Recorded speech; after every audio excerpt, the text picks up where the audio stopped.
आजच्या या भव्य महाराष्ट्र केसरी स्पर्धेच्या उद्घाटनाच्या प्रसंगी आपण सर्वजण अतिशय मोठ्या प्रमाणात सगळेजण उपस्थित आहोत।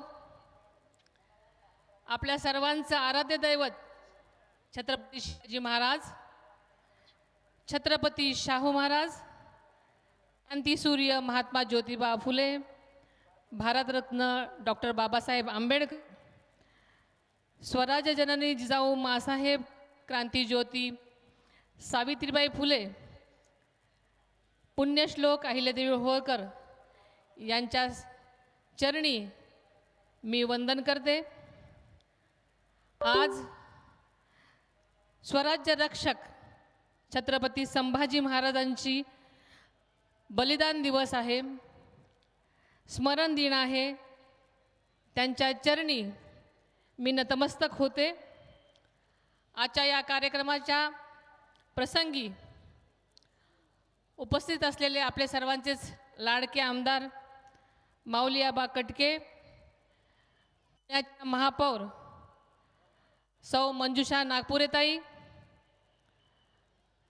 संघटनेचे अध्यक्ष रामजी तडस साहेब, आजच्या या भव्य दिव्य केसरी महाराष्ट्र केसरी स्पर्धेच्या समारंभाचे आयोजक श्री रामकृष्ण साधवजी, श्री सुनील टिंगरेजी, संदीपजी भोंडवे, संजयजी शेटे, योगेशजी दोडके, अभिजित कटके, श्री आबा काळे, रत्नमाला सातव, मारुती आडरकर, शांतारामजी जाधव, श्री प्रदीप कंद, अनिल सातव, मोनिका ताई मोहोळ। खरं तर मुरली अण्णा मला म्हणाले होते की या स्पर्धेचं अत्यंत भव्य असं आयोजन करण्यात आलेलं आहे आणि आम्ही सगळ्यांनी मिळून या क्रीडानगरीला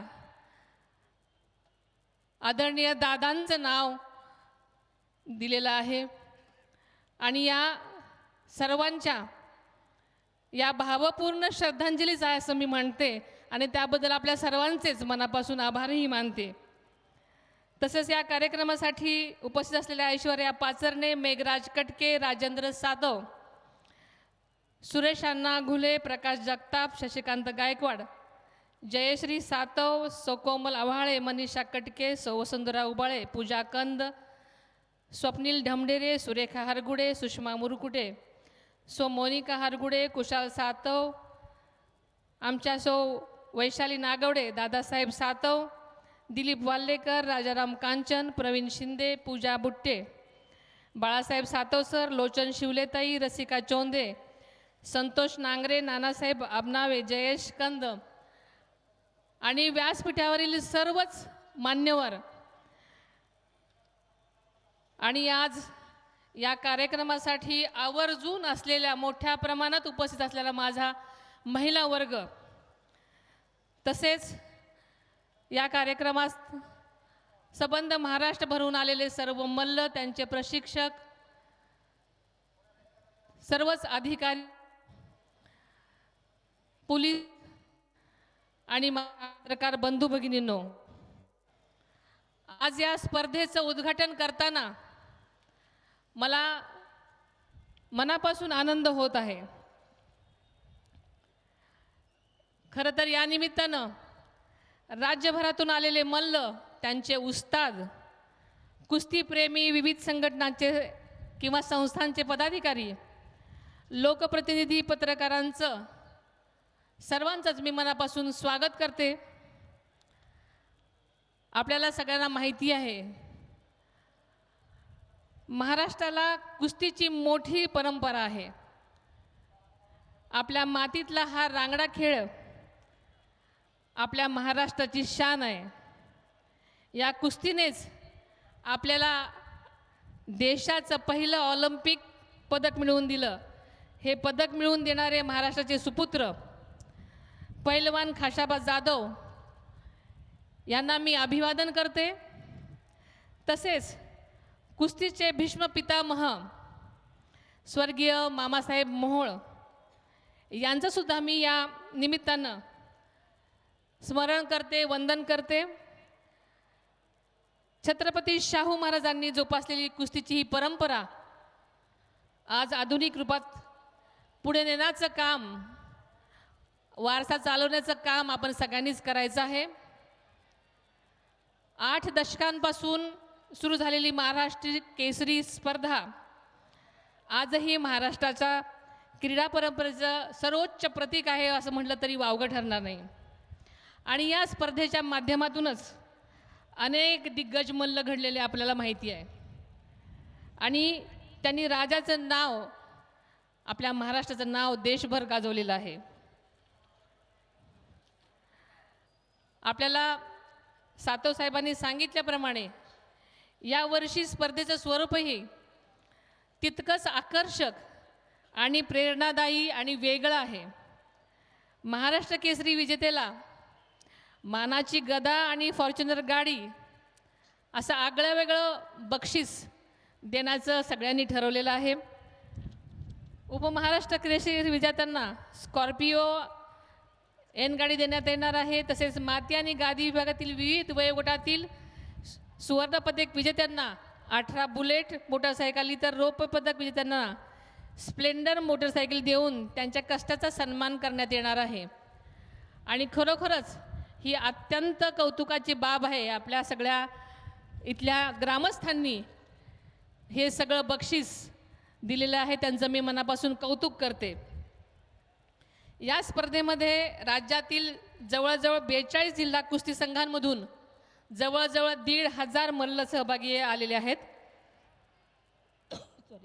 राज्याच्या कानाकोपऱ्यातून आलेले हे खेळाडू आपल्या ताकदीचा आणि कौशल्याचा उत्कृष्ट नमुना आज सादर करतील.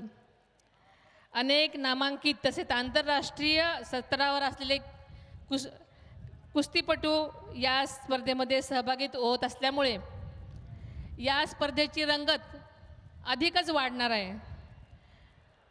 आपल्याला माहिती आहे की या स्पर्धेमध्ये महिला खेळाडूंची सुद्धा या आज सगळ्या आखाड्यामध्ये उतरलेल्या आहेत. आपली ताकद सिद्ध करण्यात त्या पुढे सरसावलेल्या आहेत. सांगलीपासून वर्ध्यापर्यंतच्या आपल्या लेकींची महाराष्ट्राचा झेंडा देशभर उंचावला आहे. त्यांनाही पुरुषाप्रमाणे समान संधी आणि मानधन मिळण्यास सुरुवात झालेली आहे आणि ही अत्यंत समाधानाची बाब आहे. आज काही असलं तरी खेळाडूंचं हित आपल्या सर्वांसाठी सर्वोच्च आहे. या स्पर्धेची प्रतिष्ठा आणि विश्वासार्हता आपण सगळ्यांनीच जपली पाहिजे आणि ही आपल्या सगळ्यांची जबाबदारी आहे. आदरणीय अजितदादांनी नेहमीच खेळ आणि खेळाडूंना प्रोत्साहन देण्यासाठी ठाम भूमिका घेतलेली होती. विशेषतः कुस्ती या महाराष्ट्रातल्या मातीतल्या रांगड्या आणि पारंपरिक खेळाबद्दल त्यांना विशेष जिव्हाळा होता. कुस्ती हा केवळ एक खेळ नसून आपल्या संस्कृतीचा, परंपरेचा आणि जिद्दीचा वारसा आहे. आणि याची जाणीव ठेवून त्यांनी या खेळाच्या विकासासाठी सातत्याने प्रयत्न केले. महाराष्ट्राच्या मातीमध्ये घडलेले खेळाडू जागतिक पातळीवर झळकावेत हीच आदरणीय दादांची कायम भूमिका राहिलेली आहे. त्यांच्या या प्रयत्नामुळेच महाराष्ट्राच्या क्रीडा क्षेत्राला नवी झळाळी प्राप्त झाली. आदरणीय दादांच्या क्रीडा प्रेमाचा आणि तळमळीचा वारसा आपण सगळ्यांनीच पुढे नेऊयात. वाघोलीच्या या स्पर्धेचे आयोजन खरं तर अत्यंत दिमागदार पद्धतीनं करण्यात आलं. त्यासाठी या स्पर्धेचे आयोजक रामकृष्ण सातव पाटील आणि त्यांच्या सर्वच सहकाऱ्यांचं मी विशेष अभिनंदन करते, त्यांचं कौतुक करते. या स्पर्धेमध्ये विजयी होणाऱ्या यंदाच्या महाराष्ट्र केसरींना आपल्या सर्वांचेच लोकप्रिय मुख्यमंत्री देवेंद्र फडणवीस साहेबांच्या हस्ते रविवारी दिनांक 22 मार्च रोजी बक्षिसाचं वितरण होणार आहे.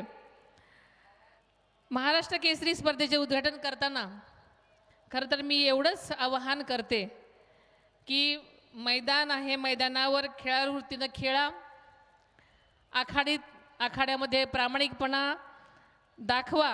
आपला खेळ अतिशय चांगल्या प्रकारे सादर करा. आपल्या महाराष्ट्राचं नाव जगामध्ये उज्ज्वल करा. या स्पर्धेत सहभागी झालेल्या सर्व मल्लांचं मी मनापासून अभिनंदन करते. स्पर्धेमध्ये सहभागी झालेल्या सर्व मल्लांना, त्यांच्या वस्तादारांना मनापासून शुभेच्छा देते. आणि मला या कार्यक्रमासाठी सातव साहेबांनी आवर्जून बोलवलं, त्याबद्दल मी त्यांचे मनापासून आभार मानते.